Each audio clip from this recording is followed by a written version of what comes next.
Pawan Kalyan question చేసేది ఏంటంటే sir, ఒక ముస్లింకి ఇబ్బంది కలిగితే ముస్లింలంతా వస్తారు, ముస్లిం మత విశ్వాసాలకు విరుద్ధంగా ఏదైనా జరిగితే వాళ్ళంతా ఏకమవుతారు, క్రిస్టియన్లు కూడా అలాగే ఏకమవుతారు, కానీ హిందువులకు అంటే సనాతన ధర్మం మీద ఇంత ఇంత దారుణమైన దాడి జరుగుతూ ఉంటే మరి హిందువులంతా ఎందుకు కావడం, హిందువులే కాదు ఏ ధర్మం పైన ఎవరైనా అందరూ రావాలంట నేను అంటే ఇప్పుడు హిందువులకే రావాలి, క్రైస్తవులు ఇది ఎక్కడ సిద్ధాంతం అండి? సమాజంలో ఎవరికి నష్టం జరిగినా అందరూ రావాలి కదా. ఇప్పుడు వరదల్లో హిందువులకి సాయం చేసిందా పవన్ కళ్యాణ్ ప్రభుత్వం? ముస్లింలో చేయలేదు సాయం, అందరూ వస్తారు కదా. దీంట్లో హిందూ ముస్లిం క్రైస్తవుడు ఏంటంటే నాకు అర్థం కాని అంశం ఏంటంటే, ఒక మతానికి సంబంధించిన పవిత్రతను దెబ్బతీస్తే ఏ మతస్థులైనా రియాక్ట్ కావాలంట. వై ఓన్లీ హిందూ ఒక్కడే రియాక్ట్ కావాలి అని అంటే తప్పు కదా. హిందువులే కాదు అందరూ రియాక్ట్ కావాలి. ఎందుకు హిందువులే రియాక్ట్ కావాలి, ముస్లింలు రియాక్ట్ కావాలి, క్రైస్తవులు రియాక్ట్ కావాలి? ఏం తప్ప వాళ్ళైతే కోరుకోవాలన్నా జరగద్దని. సో నేను అనేది ఈ దాడి జరిగిన వానిపైన ఎవరు చర్య తీసుకోవాలి? ప్రకాష్ రాజ్ చర్య తీసుకుంటారా, నాగేశ్వర్ చర్య తీసుకుంటారా? నాకు చెప్పండి. ఇప్పుడు సనాతన ధర్మాన్పైన నష్టం జరిగే రీతిలో ఎవడో నెయ్యిలో పనికిమాలనే కలిపాడు, వాని మీద ఎవడు చర్య తీసుకోవాలి? ప్రకాష్ రాజ్పై చర్య తీసుకుంటారా, నాగేశ్వర్ చర్య తీసుకుంటారు? తీసుకోవాల్సింది మీ ప్రభుత్వమే కదా. వాని మీద కేసు పెట్టండి, వాళ్ళు లోపల ఏంటంటాను, ఇంతకన్నా ఎక్కువ ఉంటాం. అందరు హిందువులు కోరుకునేది అదే కదా. 2 నెలల నుంచి ఎందుకు చేయడం లేదని అడుగుతున్నాం కదా. ఇప్పుడు జూలై 16న మీకు బయటకు వచ్చింది విషయం, మరి సెప్టెంబర్ దాకా ఎవరికి తెలియదు, ఎందుకు చెప్పలేదు? నిన్న హిందూ ఎడిటోరియల్ కూడా ఈ ప్రశ్న వేశారు. మరి July 16 Hindu, free press journal, new Indian express ఇలా జాతీయ పత్రికల్లో వచ్చిన ఎడిటోరియల్లో కూడా వాళ్ళు రైజ్ చేసిన అంశం ఇదే. అయ్యా జూలై 9న శాంపుల్ పంపారు, జూలై 16న రిపోర్ట్ వచ్చింది, జూలై 29న ఈవో మేము బ్లాక్ లిస్ట్ చేసామని చెప్పారు. మరి ఇప్పటిదాకా ఎందుకు కేసు పెట్టలేదు? 2 నెలలు అయిపోయింది కదా. వాడు ఎవడో ఆ దుర్మార్గుని పట్టుకొని లోపలేయండి, వారి సంగతి తేల్చండి, కఠినంగా శిక్షించండి. ఇందులో హిందువులు కాదు ప్రతి ఒక్కరు కోరుకోవాలి కదా. ఎవడిచ్చాడు అధికారం మతానికి సంబంధించినటువంటి ఒక పవిత్ర సాంప్రదాయాన్ని భగ్నం చేయమని? అంతకన్నా దుర్మార్గం ఏముంది అని అంటున్నాం. కానీ ఇది ఒకవేళ జరిగిందో జరగందో తేల్చండి, లేకపోతే ఇది అన్యాయంగా హిందూ దేవాలయాల ప్రతిష్ఠ దెబ్బతింటుంది కదా. ఇప్పుడు ఈ చర్చలు, ఈ రచ్చలు ఏం జరుగుతుంది? ఇతర మతస్థుల దృష్టిలో హిందూ దేవాలయాల ప్రతిష్ఠ తగ్గుతోంది. అది అన్ఫార్చునేట్. ఈ రాజకీయ రచ్చ వల్ల, ఈ రాజకీయ గోల వల్ల ఏం జరుగుతుందంటే హిందూ దేవాలయాల పట్ల ఇతర మతస్థులు మాట్లాడుకోవడానికి అవకాశం వస్తుంది కదా. అది జరగకూడదని కోరుకునేది. పవిత్ర తిరుమల దేవస్థానం పైన అనవసరపు వివాదాలు వద్దు. ఎవరైతే ఖచ్చితంగా అక్కడ కల్తీ జరిగిందా లేదా ఎస్టాబ్లిష్ చేయండి, జరిగితే దోషుల్ని కఠినంగా శిక్షించండి. దీనిపైన రాజకీయ రచ్చ చేసి రకరకాల అంశాలు పట్టుకొస్తే అది ఆ దేవస్థానం యొక్క గౌరవాన్ని దెబ్బతీసిన వాళ్ళం అవుతాం. రోజు ఇది 15 రోజులుగా లడ్డులో పలానా ఎనిమల్ ఫ్యాట్, అది ఇంకా తెలుగులో మాట్లాడితే ఇంకా దారుణం. అది ఏంది? ఇది బాధేస్తుంది అసలు. మనం ఇలా మాట్లాడుకోవాల్సిన తిరుపతి లడ్డు గురించి. ఎంత పవిత్రం అది, దేవదేవుని ప్రసాదమయ్యా. అది కేవలం ఒక పదార్థం కాదు. ఆధ్యాత్మికమైన భావం ఉన్నవారు ఎవరైనా, భక్తి భావం ఉన్న వాళ్ళు దాని ఒక పదార్థంగా చూడరు.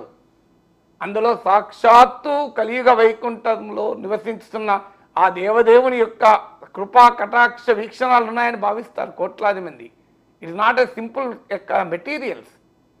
అలాంటి ఒక పవిత్రమైనటువంటి లడ్డు పైన ఈ చర్చ చూస్తే ఆవేదన కలిగి చెప్తున్నా నేను. రోజు ఏంటిది ఎనిమల్ ఫ్యాట్ అని. దాని మీద చర్చ కాదు. ఎస్, ఇన్వెస్టిగేట్ ఇట్, కల్పిట్ని పట్టుకోండి, వాని సంగతి తేల్చండి. ఇంతే. ఈ రాజకీయపరమైన రచ్చ చేస్తే ఎవరి గౌరవం తగ్గుతుందని అంటున్నాను నేను. నాకు అది బాధతో చెప్తున్నా.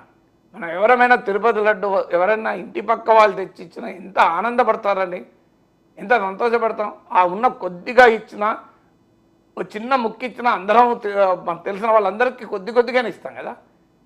మరి అంత భక్తి భావాలతో చూడాల్సినటువంటి శ్రీ వెంకటేశ్వర స్వామి ప్రసాదం పైన ఈరోజు ఈకోవని చర్చ ఏంటండి?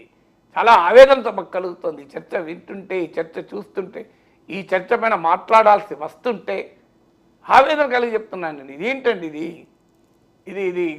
ఇదేదో హోటల్ కల్తీ కాదు కదా. దీనిపైన చర్చ ఆపండి, దయచేసి యాక్షన్ మొదలు పెట్టండి. 2 నెలలు అయిపోయింది మీకు తెలిసి. జూలై 16న రిపోర్ట్ వచ్చింది. ఓకే, మళ్ళీ కన్ఫర్మేషన్ కావాలంటే ఇంకో రిపోర్ట్ పంపండి. ఎవరికి పంపలేదు ఇంతవరకు. సో ఫాల్స్ పాజిటివ్కి ఉన్న స్కోప్ ఉంది అని అంటున్నారు. Hope it is false positive. Falls positive అయితే కోట్లాది హిందువులు ఊపిరి పీల్చుకుంటారు. అబ్బా, మా దేవుని ప్రసాదంలో ఏమీ జరగలేదని ఆనందపడతారు. రాజకీయంగా ఎవరికైనా ఇబ్బంది ఉంటే ఇబ్బంది ఉండొచ్చు, పొలిటికల్ స్కోర్ సెటిల్ చేసుకోలేకపోతున్నామని. కానీ ఒకవేళ ఈ లడ్డులో నిజంగానే కల్తీ జరగలేదు అని గనక రేపు ఏ ప్రయోగశాల అయినా చెప్పితే నాకు చెప్పండి, మీరు కోట్లాది హిందువులు ఆనందపడతారా బాధపడతారా? రాజకీయపరమైనటువంటి అంశంగా మాకు ఉపయోగపడతలేదు అనుకునే వాళ్ళు తప్ప ప్రతి హిందూ భక్తుడు సంతోషపడతాడు. అబ్బా ఇంత ఏమైంది మా గోవిందా, ఇప్పటికీ మాకు ఊపిరి పీల్చుకుంటున్నాం ఆనందపడతారా పడరా? మీరు చెప్పండి. 100% ఆనందం. అరే సంతోషపడతామండి. అరే ఏంటిది, లడ్డు పవిత్రం కాలేదు, దేవప్రసాదం అపవిత్రం కాలేదు, మాకు కావాల్సింది ఇది జరిగిన దానికి మమ్మల్ని క్షమించండి అని చెప్పలేసుకుంటాం కదా. సో అందువల్ల ఎందుకు జరుగుతుంది, నేను ఎందుకు చెప్తున్నా అంటే దీనిపైన గోలవద్దు, రచ్చ చేయకండి. ఇది మాట్లాడితే తప్పదు, ఎవరు అంటలేరు. ఏ కాంటెక్స్ట్లో మాట్లాడద్దు అంటున్నారు. మీరు మొదలు ఇన్వెస్టిగేషన్ చేసి అది బియాండ్ డౌట్ ప్రూవ్ చేసి నిజంగానే జరగకుండా ఉండాలని మేమంతా కోరుకుంటున్నాం. ఒకవేళ జరిగితే ఖచ్చితంగా వాళ్ళని శిక్షించండి అంటున్నాం. జూలై 16న మీకు తెలిసినప్పటి నుంచి ఇవాళ సెప్టెంబర్ 25కి వచ్చాం, ఏమైందని అడుగుతున్నాం.